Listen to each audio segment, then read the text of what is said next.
what's up? It's been a while since I've done one of these, so it's time to get back in the swing of things, and I thought I'd bring up a really fun game from my past, which a lot of people know as Clayfighter.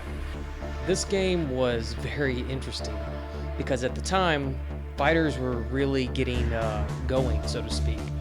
You had Mortal Kombat, you had Street Fighter around this time, and they just blew up the market, so people saw money, potential gains from this. So a lot of people were making a lot of different fighting games trying to compete with them, and some did okay, and then some really failed and bombed, didn't get the kind of popularity that this game did. But what made this one interesting was the fact that there was a lot of different creativity and things taken from the big games that put into this, but it was kind of in a hilarious manner, and they stole so many ideas from movies and acting and just all kinds of stuff. Later on, after this got finished, it turned out like shows like Celebrity Deathmatch came from, Robot Chicken, things like that used claymation. Even though claymation was still like kind of getting evolved, these guys did it in a different way, but into a fighting game, which was really cool. A lot of it was like hilarious stuff, like I think there's Elvis in it, there's just wacky characters, some were animals, some were taken from all kinds of crap.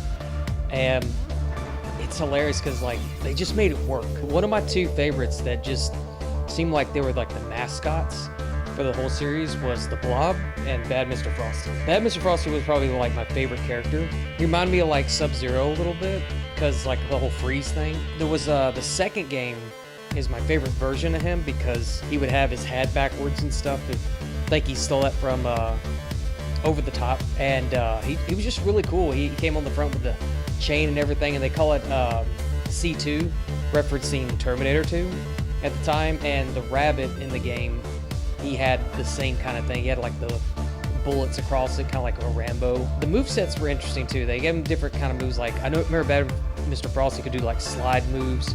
Then he could also like turn himself into a full-size snowball and come at you. And it was interesting, but I really thought they were going, even though the game wasn't getting very popular, it had like this underground following, it still was very interesting how they implemented and made these characters, and it was all like a claymation thing, so that's what made the graphics kind of stand out. When they came out with the second game, it was kind of cool, but the rosters were still small. Some characters carried over and stayed with the whole series, but the graphics kind of stayed the same. They didn't really change too much on it, and the game felt like it was getting a little dull until my favorite version of it came out for the N64. It was called Clayfighter 63 1/3. This game implemented so many new things and characters, and it was really fun to play because they added combo moves and special attacks, and they kind of stole that from Killer Instinct, because at the time Killer Instinct came out and it was just blowing up the market, and they took things from that and had these crazy combos you could do that just absolutely ridiculous, and they gave them like hilarious names.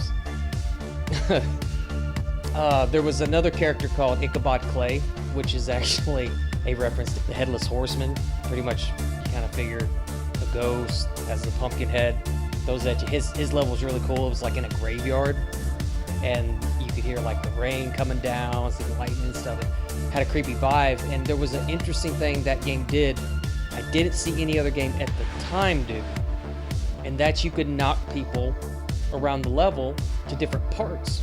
So if there was like a door, or there was like a back room, or even an upstairs, if you did certain moves, you could knock them into a different arena and continue fighting. So you're on this island, and different levels have different like places you could go depending on where the fight's going.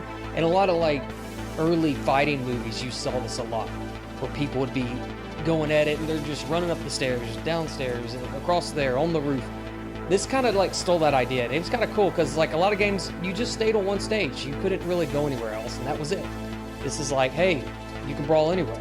Also, I thought it was so cool, and it wasn't a big thing at the time, but I played a lot of Earthworm Jim, and I heard as he was going to be a guest character on the game.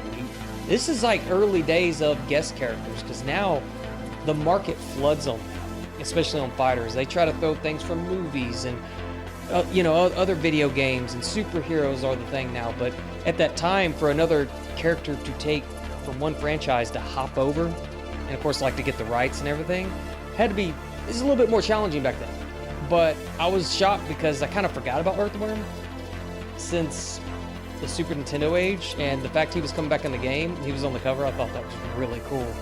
You know, that I'd actually be able to play him in a fighting game versus a platformer. So, and they gave him all his signature moves and weapons, so I loved it. I thought it was a great add-on to the game.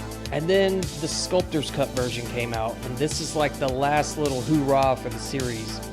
It added people like Boogerman, it added people like Sumo Santa, just stupid stuff. I mean, they were going crazy. There was one of my favorites, you didn't get to play him in the previous one, but it was the final boss. He was like a doctor, and he had this wicked, like, kind of crazy combos you could do, and he'd pull out a chainsaw and crap, and it was really fun to play him.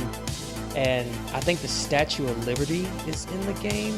There was a thing called a Claytality, which is a reference, obviously, to Mortal Kombat, about finishing your opponent off. That was kind of cool, too, that they would throw that in there. I'm almost done for.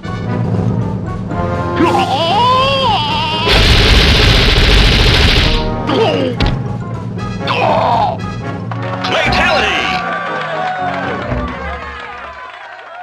And like I told you, the KI, the ultra finishers and things like that were not off. But it's silly humor, it's kind of funny. The characters are very cheesy. The announcing is just hilarious. We would just laugh and just have a lot of fun with it. When they finally quit with it, the 64 kind of moved out, and those days were kind of over. I don't know what happened to it. Like, just, you don't hear about it. There's no news on it or anything like that. I don't know if it'll come back, but that's something interesting to see, like, on next gens, what they can do with this game. But I don't know if there's enough people to keep following it. Like I said, this game is like hit or miss. Some people don't even know anything about it, but it's still a fun one to go back to, especially the 64 one. I see myself sometimes want to go back and play it just for memory's sake.